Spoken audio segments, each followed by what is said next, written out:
Well, they passed it. Things are only going to get shittier from here. The new budget for ICE is more than they spend on military in a lot of countries. And we've seen what they've done with a modest budget. Can you imagine what's going to happen now that they've got like 20 times their budget that they had? Not to mention all the people that are going to get kicked off their insurance. Not to mention the people can't eat anymore because a lot of SNAP benefits are going to go away. So here's the question that I have for the wealthy and for the people that passed this bill. What do you think's going to happen to you when these people no longer have anything left to lose? Because most likely what we're going to start seeing very soon is a lot more Luigi action. And if that starts happening, these people that pass these laws, they're not going to feel comfortable walking out of their houses ever again.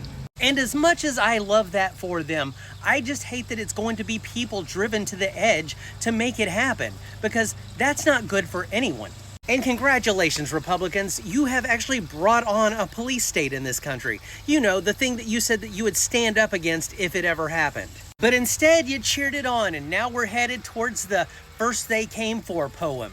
And I know we're gonna get through this just like we've gotten through every other horrible thing in this country, but at what cost? It did not have to be this way, but now that it is this way, it's going to be a much longer climb getting back from it. And every time something horrible happens under this administration, I think of my family members who voted for this, and it makes me want to text them some of the most horrible things that I can think to say. But that wouldn't do any good. It wouldn't help me. It wouldn't help them.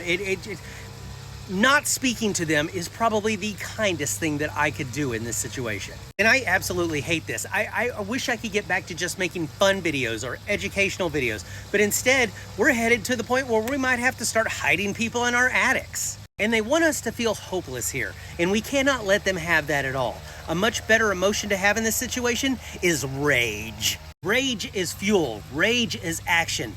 They want us to be depressed, and that is passive. That is giving up. They want to break our spirits, but hopeless people don't organize, they don't protest, they don't even vote. We cannot give them that. But it's okay to acknowledge that this really sucks. It's okay to be mad. It's okay to be upset. It's even okay to be sad. Just don't let it consume you. Hope is not a feeling, it's a decision. And as long as we make that decision every single day, they are not going to win. You're not helpless, you're just surrounded by people who want to make you feel that way, and fuck that. We are the resistance. You want a light at the end of the tunnel? Look around. It's us.